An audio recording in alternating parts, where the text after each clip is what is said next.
दुसरा मुद्दा, सीआयडीच्या कस्टडीत असताना सुद्धा वाल्मिक कराड यांना सर्रास लोक भेटत आहेत. कोणतंही बंधन नाही, कोणतंही नियंत्रण नाही. साध्या पोलीस कोठडीत पोलीस स्टेशनच्या असलं तर मला असं वाटतं त्याला कडक निर्बंध असतात. परंतु सीआयडीची कोठडी असताना जर अशा पद्धतीनं कायद्याचं राज्य चालू असेल तर खरोखर कायदा किंवा न्याय मिळेल का, अशा प्रकारची भूमिका स्थानिक लोकांनी आणि जो आपले मृत सरपंच संतोषांना त्यांच्या भावांनी व्यक्त केलेली आहे.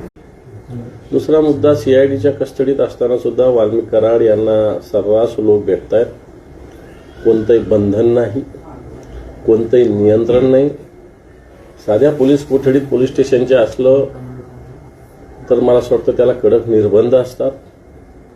परंतु सीआयडीची कोठडी असताना जर अशा पद्धतीनं कायद्याचं राज्य चालू असेल तर खरोखर कायदा किंवा न्याय मिळेल का, अशा प्रकारची भूमिका स्थानिक लोकांनी आणि जो आपले मृत सरपंच संतोषांना त्यांच्या भावांनी व्यक्त केलेली आहे.